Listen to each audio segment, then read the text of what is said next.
Hello, my name is Colton Rieger, and this is my benchmark assignment for corrective exercise. Thank you so much for watching. The impairment that I was given was an asymmetric weight shift to the right during the overhead squat assessment, as seen in this picture. The region of impairment that we're going to be looking at is the lumbopelvic hip complex. You go down, and then doing a systematic analysis on someone that has an asymmetric shift to the right, we see a muscle that is shortened, and that is the shortened or overactive, and that is the tensor fasciolata or TFL, and that is a hip abductor, but also a hip flexor. And you can see that in the first picture, highlighted in green. For our underactive muscle, we're going to be looking at the glute medius, and that is also a hip abductor, but also a lateral rotator of the femur. It was quite interesting looking at the potential causes for these two muscles. Since they're both on the same side, it's interesting that they both are abductors, but one is overactive and one is underactive. But once looking into it, it kind of makes more sense. First, a tight TFL is often associated with a bunch of sitting, and that's because the hips are in a flexed position, and it's a hip flexor, so that's going to become shortened or overactive. It's compromised for a weak glute medius, which is what we also see as being weak in our evaluation, or things such as repetitive motion, such as running, jumping, or hopping. And then for our weak muscle, we have the glute medius, and that's also caused by excessive sitting, or reciprocally inhibited from tight hip flexors, causing the glute medius to shut down, and that's where we'll get tight hamstrings that are overactive for the compromised hip extender.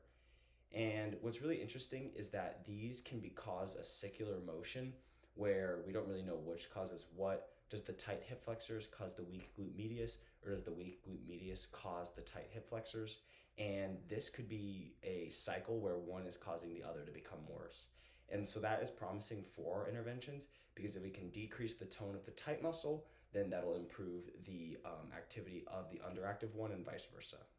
For our inhibitory technique, we're going to be doing self-myofascial release of the right TFL with a lacrosse ball.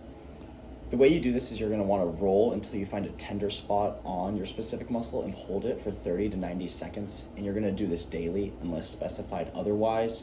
We're going to do this because the right TFL was shown to be overactive or short in our assessment during the overhead squat. So you're going to want to put it right where the TFL is. What this is going to do, it's going to decrease trigger point activity and also stimulate the autonomic nervous system. Contraindications would be hypertensive people or people with muscle strains to that specific muscle, such as the TFL. For our lengthening technique, we're going to be doing a standing static stretch for the right TFL. This is to decrease the muscle spindle activity that may be causing it to become shortened, and for reconcurrent inhibition to decrease the activity of that muscle. So what you're going to want to do is, it's about a split squat stance, but we're not going to squat. Basically, we want to get this hip into extension because the TFL is a flexor. We get in the opposite range. And then we're going to adduct the hip and cause a stretch across. And we're going to hold this for 20 to 30 seconds, or 60 seconds for older populations. Some contraindications are geriatric populations might not be able to sustain it, also some hypertensive patients or people with strains to that specific muscle. For our activation technique, we're going to be doing isolated strength. This is a movement that is supposed to increase intramuscular coordination and force production of a supposedly underactive muscle. We're going to be doing standing hip abductions because our glute medius was supposed to be weak on the side of the impairment. And this is done 3 to 5 days a week. You do it in 1 to 2 sets, 10 to 15 reps, and we're going to follow a tempo of a 4-second eccentric with a 2-second hold at end range. So I'm going to perform a few of those for you.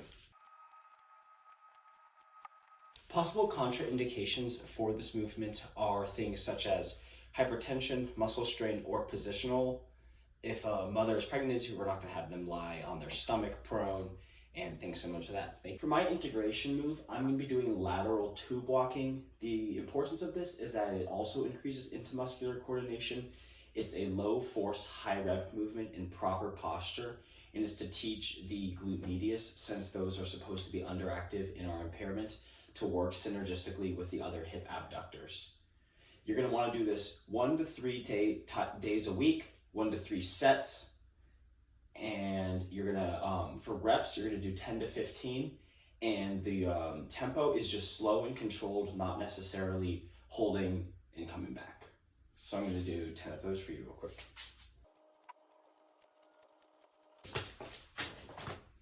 Some possible contraindications for those are muscle strains, hypertension, and also positionally for those who cannot be in that spot, do that movement with safe posture. Thank you so much.